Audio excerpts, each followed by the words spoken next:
Yo, what's up geng 20s? Welcome buat lo kapanpun, dimanapun lo lihat video ini. Dan balik lagi bareng kita, Diko dan kali ini Abang Davanya lagi berhalangan. Jadi gak apa-apa deh, saya seorang diri aja. Dan kali ini kita akan bahas tentang yang lagi rame akhir-akhir ini. Tentang apa? Tentang perselingkuhan. Kita gak akan bahas gosipin siapapun, artis siapa kek, bodo amat.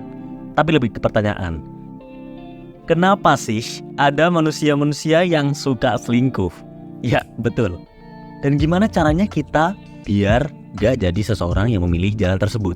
Atau kalau lu sedang berselingkuh atau pernah berselingkuh, mungkin video ini bisa lu jadiin bahan buat introspeksi diri dan tahu gimana cara ngatasinnya.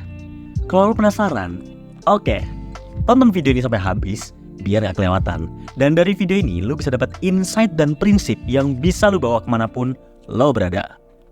Sebelum kita mulai, kita pahami dulu sebenarnya definisinya selingkuh itu apa sih. Kalau kita lihat KBBI, kata selingkuh berarti suka menyembunyikan sesuatu, atau tidak berterus terang, atau tidak jujur.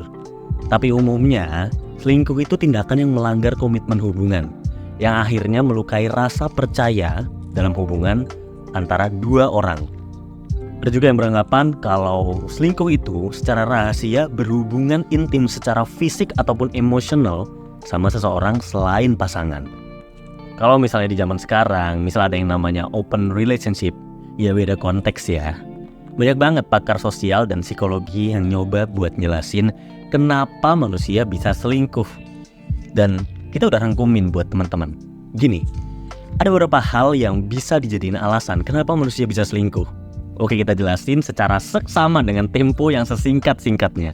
Alasan pertama adalah keinginan biologis. Ya benar, kita manusia memang makhluk biologis ya teman-teman. Beberapa penelitian nunjukin bahwa keinginan biologis kita sebagai manusia untuk menyebarluaskan gen dapat menjadi faktor yang mempengaruhi perilaku selingkuh. Dan dalam perspektif evolusioner, beberapa ahli berpendapat bahwa kecenderungan untuk berselingkuh mungkin merupakan mekanisme evolusi buat ningkatin peluang reproduksi dan memaksimalkan keberhasilan reproduksi genetik. Menarik ya? Yang berarti ini bisa dianggap sebagai faktor natural manusia. Terus, ada yang nanya, berarti wajar dong kalau kita selingkuh? Tapi bukan cuma ini alasannya. Ada banyak faktor lain. Oke, kita jelasin lagi. Kita masuk ke alasan kedua. Alasan kedua adalah ketidakpuasan dalam hubungan. Ketidakpuasan dalam hubungan yang dijalani saat ini sering dianggap sebagai alasan yang mendorong beberapa orang buat selingkuh. Jika kebutuhan emosional, fisik, atau seksual tidak terpenuhi dalam hubungan, seseorang mungkin mencari kepuasan di luar hubungan tersebut. Alasan ketiga, beberapa penelitian juga nunjukin kalau manusia cenderung cari-cari variasi di kehidupan seksual mereka. Kebosanan atau rutinitas yang sama dalam hubungan jangka panjang bisa juga buat beberapa orang merasa tertarik buat nyoba pengalaman baru sama orang lain. Ini baru alasan-alasannya aja ya teman-teman yang secara umum kita dapetin. Oke, yang keempat, faktor eksternal kayak kesempatan dan ketersediaan juga bisa mempengaruhi kemungkinan seseorang buat berselingkuh. Misalnya, ketika seseorang berada dalam lingkungan yang memungkinkan untuk berhubungan dengan orang-orang lain yang menarik secara fisik ataupun emosional, kemungkinan perilaku selingkuh menjadi lebih tinggi. Kemungkinannya ya. Yang kelima, beberapa penelitian nemuin korelasi antara ketidakstabilan emosional dan perilaku selingkuh. Oke. Individu dengan ketidakstabilan emosional yang tinggi mungkin cenderung mencari penguatan emosional dari sumber-sumber eksternal, termasuk hubungan selingkuh.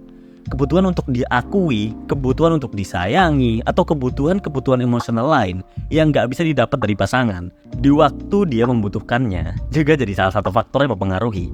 Nah, orang yang punya kestabilan emosi yang baik cenderung memiliki sistem regulasi emosi dalam diri yang lebih baik sama dirinya sendiri.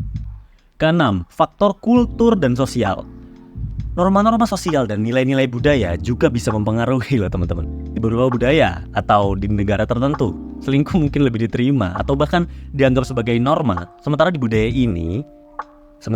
lain kayak misal Indonesia, perilaku ini dianggap tabu atau tidak dapat diterima. Ya kalau buat kita ya nggak seberapa relate ya karena kita di Indonesia. Penting buat dicatat bahwa perilaku selingkuh adalah masalah yang kompleks, teman-teman. Jadi kita nggak bisa gampang buat ini alasannya ini dan sebagainya. Banyak banget faktor-faktor yang terlibat kenapa seseorang bisa selingkuh. Penelitian terus berlanjut buat mahamin faktor-faktor yang mempengaruhi perilaku ini itu apa sih. Dan cara terbaik buat ngelola dan nyegah selingkuh dalam hubungan itu apa. Tapi yang pasti, perselingkuhan teman-teman bisa terjadi pada akhirnya adalah keputusan penuh seseorang buat melanggar kesepakatan geng 20s. So, kalau seandainya teman-teman geng 20s ada yang jadi korban perselingkuhan atau gak perlu pikir panjang lah tentang siapa yang salah. Orang yang memilih untuk selingkuh ya selingkuh aja, yang keluar dari ikatan hubungan dengan cara yang salah. Kalau memang udah gak cocok ya udah, selesain dulu hubungannya baru ke orang baru. That's why ini tentang prinsip yang dipegang kita masing-masing kalau punya pasangan. Jadi satu-satunya cara buat kita adalah menghindari selingkuh dan mempertahankan hubungan yang setia dan sehat. Ini yang jadi tujuan lo buat punya pasangan, dan akhirnya lo punya meaningful relationship. Gimana caranya menghindari selingkuh dan mempertahankan hubungan yang setia dan sehat? Oke, kita udah rangkumin cara singkat buat teman-teman geng 20s. Ada beberapa poin yang harus diperhatiin dalam hubungan teman-teman geng 20s. Udah siap? Oke. Pertama, komunikasi terbuka. Penting untuk memiliki komunikasi yang jujur dan terbuka dengan pasangan. Diskusiin kebutuhan, keinginan, dan perasaan lo secara terbuka. Dan dengarkan juga apa yang dikatakan pasangan. Kalau ada ketidakpuasan atau masalah dalam hubungan, bicarain aja jujur dan cari solusi sama-sama. Oke, sampai sini paham ya? Selanjutnya, menghormati batasan. Tetapkan batasan dan jaga komitmen buat nggak melampaui batasan tersebut. Ini bisa berarti menghindari situasi atau kontak dengan orang lain yang bisa memicu godaan atau peluang selingkuh. Oke, lanjutannya, tingkatkan intimitas emosional. Tingkatkan kedekatan emosional dengan pasangan. Berbagi perasaan, pikiran, pengalaman hidup, membantu memperkuat ikatan antara lo berdua dan membuat lo merasa lebih terhubung satu sama lain. Selanjutnya, memperhatikan kualitas hubungan. Ini perlu kita perhatiin. Jaga kualitas hubungan lo. Ciptain momen-momen spesial sama-sama. Luangin waktu yang berkualitas sama-sama. Perkuat hubungan romantis lo. Oke. Selanjutnya, kelola konflik dengan bijaksana. Konflik itu wajar banget teman-teman. Ya namanya beda orang yang punya perspektif masing-masing. Tapi penting buat ngelolanya dengan bijaksana. Teman-teman perlu banget menghindari serangan pribadi. Atau kalau misalnya lagi diskusi, teman-teman bisa lebih nyerangnya nggak ke arah personal. Dengarkan dengan empati juga. Dan cari solusi yang saling nguntungin. Oke, yang keenam, fokus pada kebersamaan. Ingetin diri lo tentang kebahagiaan dan kepuasan yang lo peroleh dari hubungan yang setia. Fokus pada aspek positif dari hubungan lo dan pentingnya membangun masa depan bersama. Yang ketujuh, komitmen dan kepercayaan. Jaga komitmen dan kepercayaan lo pada pasangan. Setiap hubungan perlu kepercayaan yang kuat untuk berhasil. Kalau lo merasa kepercayaannya lagi terganggu, bicarain deh sama pasangan lo. Kerjasama buat memperbaikinya. Yang kedelapan, jangan mengabaikan masalah. Alih-alih menghindari, hadapi masalah dengan berani dan cari cara buat memecahkan mereka secara konstruktif. Oke? Yang kesembilan, fokus pada kebahagiaan pribadi. Ya, pribadi. Jaga kebahagiaan pribadi lo dulu. Jangan bergantung pada pasangan buat menjadi satu-satunya sumber bahagia lo. Merawat diri sendiri misalnya, punya minat-minat tertentu, kegiatan yang memperkaya hidup lo bisa membantu menjaga keseimbangan dalam hubungan. Oke, yang ke-10. Kalau kalian kesulitan, kalian harus berani buat cari bantuan profesional. Kalau kalian sudah berusaha untuk memecahkan masalah dalam hubungan dan kalian sudah kesulitan buat mengatasi godaan selingkuh, pertimbangkan untuk mencari bantuan dari terapis atau konselor profesional.